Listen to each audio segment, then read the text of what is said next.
This happened when I was 18. I'm 22 now. I live in San Antonio, Texas. It was my senior year of high school, but this was when COVID just started blowing up, so everything began to shut down, including my school. Even though everyone was supposed to be staying home and being in quarantine, my friend group and I were going out more than ever.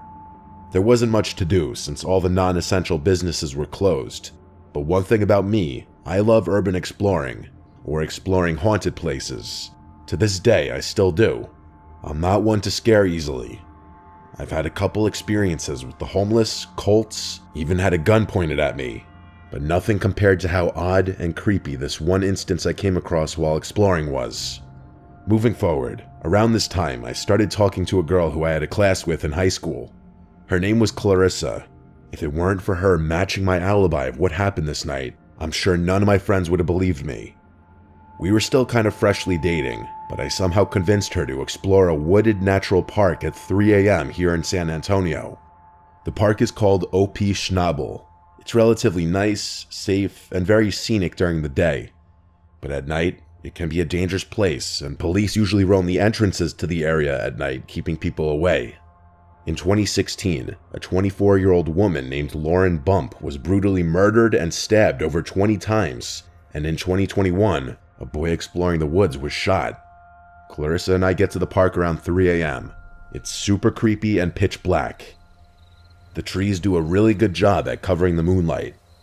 I don't like to have my flashlight on because then my eyes can't adjust to the darkness, and you can really only see what's lit up from the light. Plus, I wouldn't want someone to see my light from a far distance, so I like to keep them off while exploring. We were probably about 15 to 20 minutes in walking the main trail. I didn't plan to be in there for too long because it was kind of creepy and oddly quiet that night. I knew a trail that goes off the road that leads back to where my truck was parked. I told her we could take that trail, essentially making a full circle, instead of walking all the way back around. She agreed, and so we began walking through that off-road trail. We were probably only about 2 minutes into the off-road trail when suddenly, out of nowhere, a flute began playing. Clarissa and I stopped dead in our tracks and looked at each other, just listening. Whoever was playing it, it was super in cadence and sounded like it was playing some sort of piece of music. However, there was no time for me to process that it may have sounded good. It was creepy as fuck.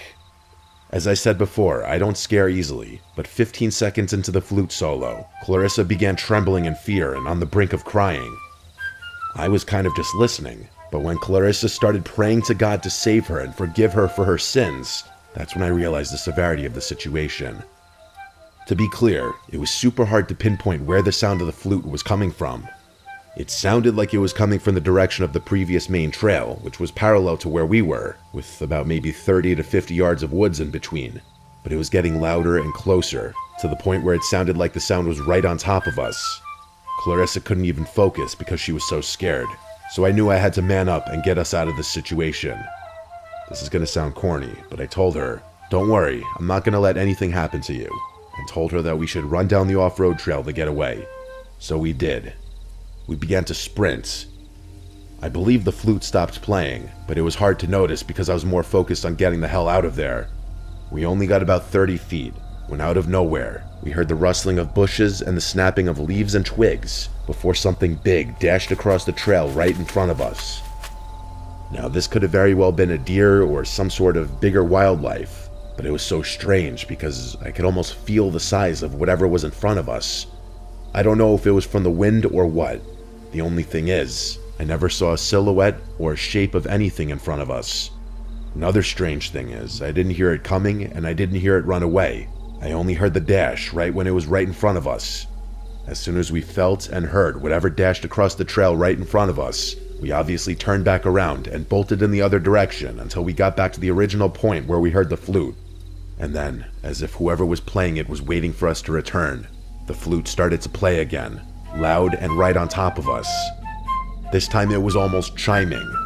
It sounded like it belonged to some sort of Irish jig song or something, but the chiming was still in cadence. However, it was still impossible to pinpoint where the sound was coming from. It was just surrounding us.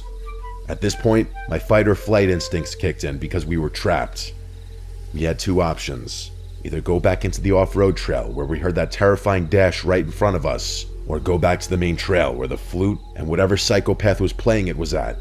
The off-road trail was definitely scarier because it was darker and surrounded by more dense forest, and at least the main trail was a cement path. Thus, I told Clarissa, who was still trembling in fear, let's start running down the main trail back to the truck. We ran back. Adrenaline was still pumping, so we cut the 20-minute walk into a 7 to 8 minute jog. And somewhere along the run, the flute noise must have stopped. Along the run back, there was a random porta potty, and I was scared to death because what if someone was on the other side or hiding inside of it, because it seemed to be somewhat parallel to where we were at earlier. Thankfully, I didn't see anyone, or signs of anyone ever having been there. In fact, my truck was the only vehicle in the area near the main entrance to the woods. We made it to the truck, and I sped far away from there. The next day, I told all my friends about it, and I looked all over the internet to see if anyone's ever come across anything like this. People claim to run into ghosts, cults, animals making terrifying noises, but a soft and rhythmic flute solo, I couldn't find anything on that. Or maybe I just didn't look hard enough. I tried to figure out all the possibilities. There are some houses that eventually led into a neighborhood on the far edge of the woods, but those houses are at least a couple miles away, and we were fairly deep into the woods, so there's no way the sound could have traveled that far because I'm telling you, the flute was clear as day and it was 3 a.m. Obviously, I never found out who was playing that flute, or what dashed right in front of us. I actually kind of got chills writing the story.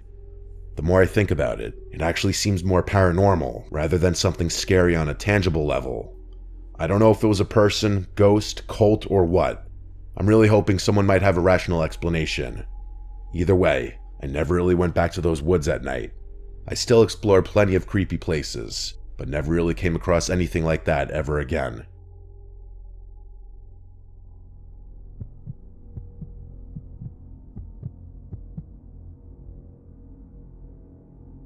I'm a 20-year-old guy.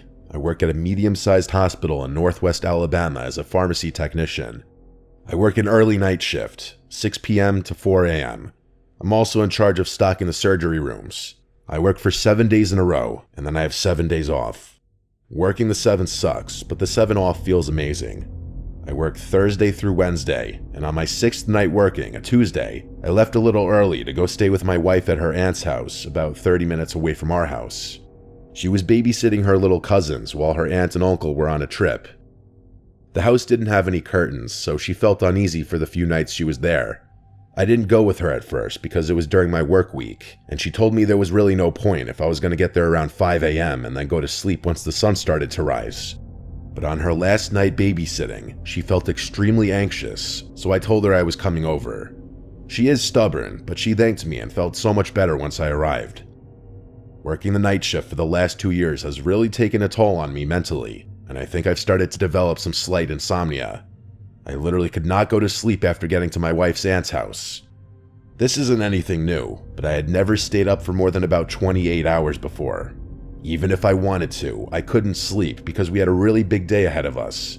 We had to drop her little cousins off at school, our friend was having a gender reveal party, we had to go shopping because we had no groceries at home since she had been away for the last 3 days, and I had to be at work at 6 p.m. I ended up falling asleep in the car for a little less than 10 minutes. I was really feeling that wave of sleepiness come over me, but I ended up getting a huge Red Bull and another energy drink once I got to work.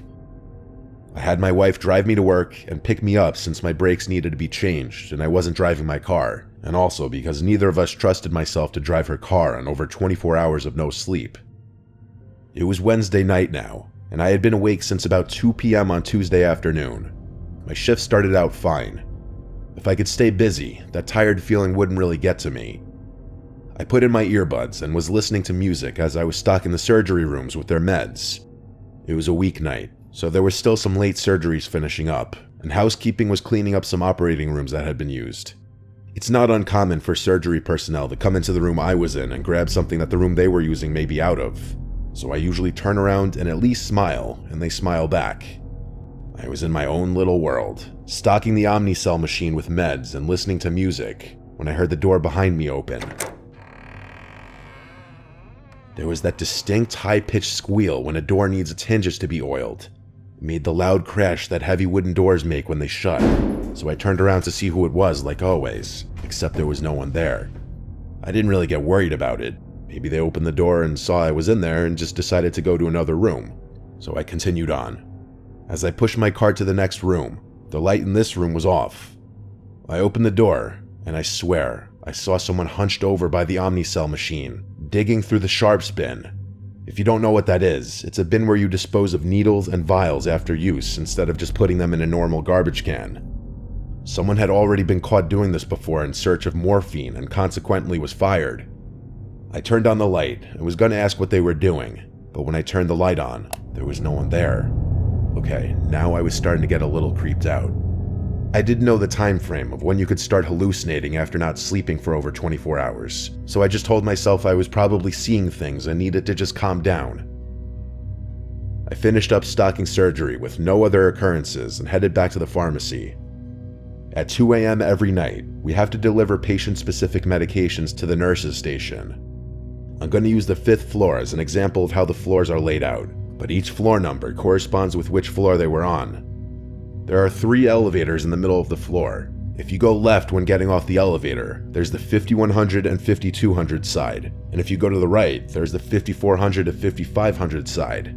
There are 2 wings on each side, so there are patient rooms numbered 5105 to 5115, and the other wing has rooms 5201 to 5215. Each floor is laid out the exact same way, so each wing has 15 rooms on each side. To shorten the floor names though, I'm going to refer to them as 51, 52, and 54, 55. Recently, the 5th floor, specifically the 54, 55 side, had been undergoing some remodeling, so our overflow floor, the 3rd floor, was where they put the patients who were on the 54, 55 side of the 5th floor while they remodeled. The 54, 55 side was empty because there weren't that many people in the hospital that night. I made my way up the hospital, delivering meds to the nurses' station floor by floor, until I got to the 5th floor. I went to the 51, 52 side, delivered the meds, and decided to go check out the progress of the 54, 55 side. As I went over there, I just got creeped out. There were no nurses, no patients, just the long, empty hallways.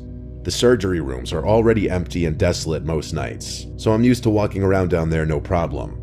But seeing empty patient rooms just creeped me out. I walked slowly down the 55 side. I heard a noise that sounded like one of the hospital beds rattling. As I passed 5512, I quickly found out what the noise was. As I looked into the rooms, I saw an old man violently shaking as if he was having a seizure. Blood was running down his eyes, nose, and out of his mouth. He was making this gargling, groaning sound, almost like the sounds the zombies in The Walking Dead make. A monitor was frantically beeping like it does when a patient is coding. My heart dropped when I saw this, and I took a quick step behind the doorframe. I immediately stepped back into the room as I realized this man was in desperate need of medical attention. But when I looked back in there was no man. This bed was clean and made. The monitor was off, and there were no signs that anyone had even been in that room for at least a whole day. I thought at that point I was for sure hallucinating. I quickly made my way back over to the elevators, and I made my way back down to the 1st floor where the pharmacy is. As the elevator doors opened, an old man in a security shirt and hospital badge got on the elevator. He patted my shoulder as he walked past me. It was that same man I had seen moments before having a seizure and making those zombie-like noises. He smiled at me as the doors closed, and I watched the numbers on the elevator go all the way up to the 5th floor. I didn't push the button for the elevator to come back down, but the same elevator came back down to the 1st floor and opened. There was no one on the elevator. I ran back to the pharmacy and sat in a chair for the rest of my shift until my wife came and picked me up. As I was waiting, I googled when hallucinations start when you haven't slept. It said between 30 and 48 hours, and I was on hour 38 of no sleep, so it made sense. The pharmacy is located directly under the 54-55 side, so when I walk in, I can see the window at the end of the hospital wing on the 24, 34, 44, and 54 side. Sometimes as I wait on the elevator on that side to go back down to the pharmacy, I look out the window. As I was walking out to my wife's car, I looked back up at the 5th floor window and saw the same old man looking at me through the window. I got chills as I got into my wife's car. I didn't say anything about what I saw that night. I'm not sure why I would have hallucinated that specific man, as I've never seen him before, and even if I have, he has no significance in my life whatsoever. I'm still not sure, though, if that was even a hallucination, or if what I saw that night was real. It certainly felt real.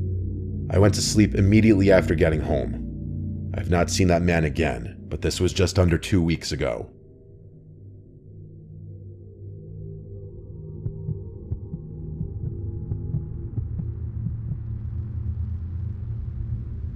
I live with my boyfriend in his house that he owns. It's a modest house in a good neighborhood. Violent crime here is typically low. I say it's a modest house because compared to the other houses in the neighborhood, it's on the smaller side. But having a smaller house in this neighborhood is still very desirable because it allows us to still live in a nice town without owning a multi-million-dollar home. It's a single-floor, 3-bed and 2-bathroom house with a basement. We're on a very quiet block with a lot of privacy. The way the street curves provides this optimal privacy, as when we step outside of the house, there's not a single neighboring house directly facing us. There are 8 houses total on our block. Further down the block is a small wooded area. My boyfriend Mika was away one weekend in Vegas for a bachelor party last October. I was alone from Thursday to Monday. Friday after work, I had some of my girls over for a wine night. At some point while we were in the living room watching scary movies, the doorbell rang. We all went quiet and looked at one another with the same faces. The doorbell ringing late at night while watching a scary movie almost felt not real. I went to go sneakily see if I could see who was outside on the porch, but I couldn't get a view from the window. There is a tiny glass panel at the top of the door, so I peeked through it.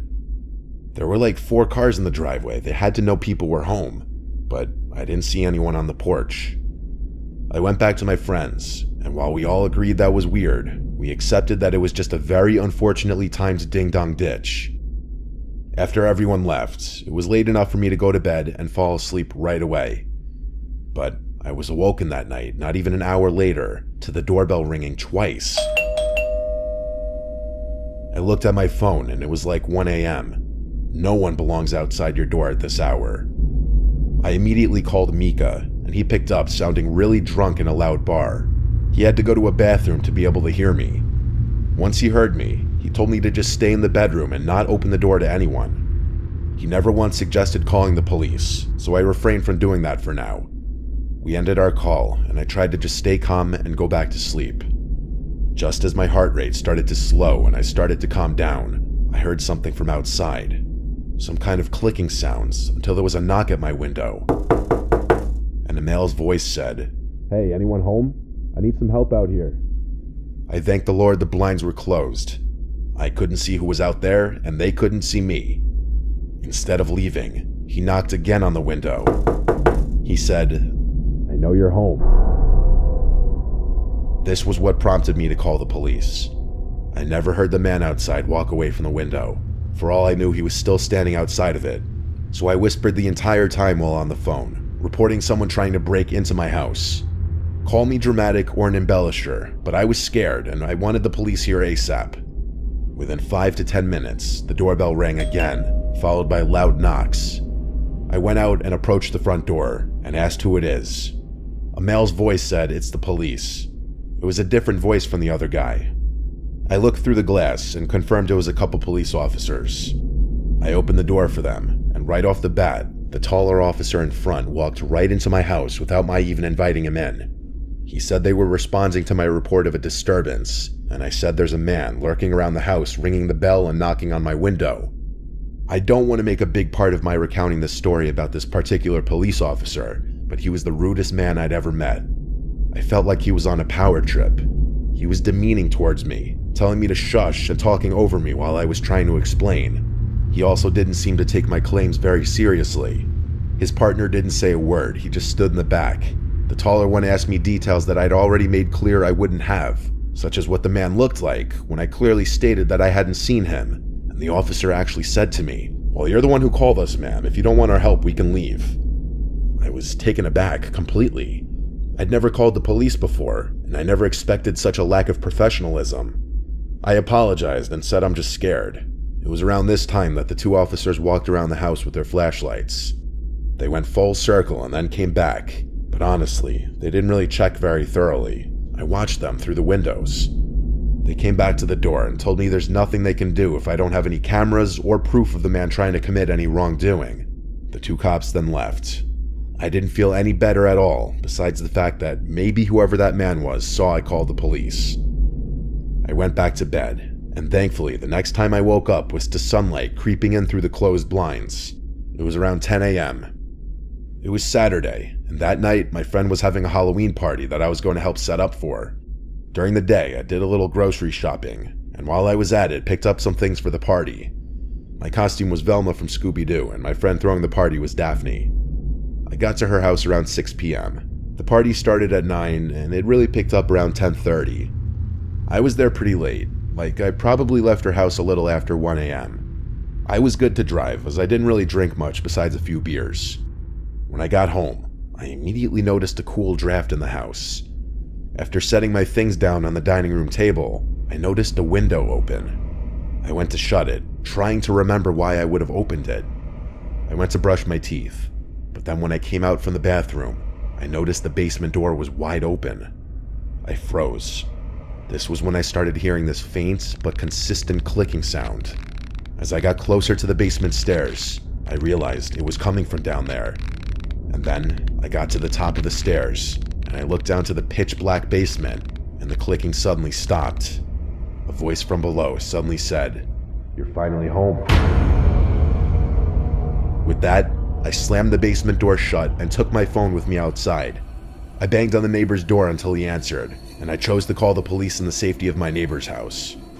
It was unfortunately the same two officers who returned to my house. My neighbor accompanied me as I went to speak with them this time, and I think that may have had some kind of impact on that taller cop's attitude. He wasn't as rude this time. He and his partner checked the house while my neighbor and I stood in the living room. Eventually, after their initial search, I showed them some of the spots I'd imagined someone could be hiding. I basically tore the entire house upside down, while also on the phone with my drunk boyfriend. When I was sure that no one was here anymore, I packed a bag to go stay with my sister until Mika came back. This time I locked every window before leaving. The main takeaway lesson from my story is if you have windows that open wide enough for someone to crawl through, make sure they're always locked when they're closed.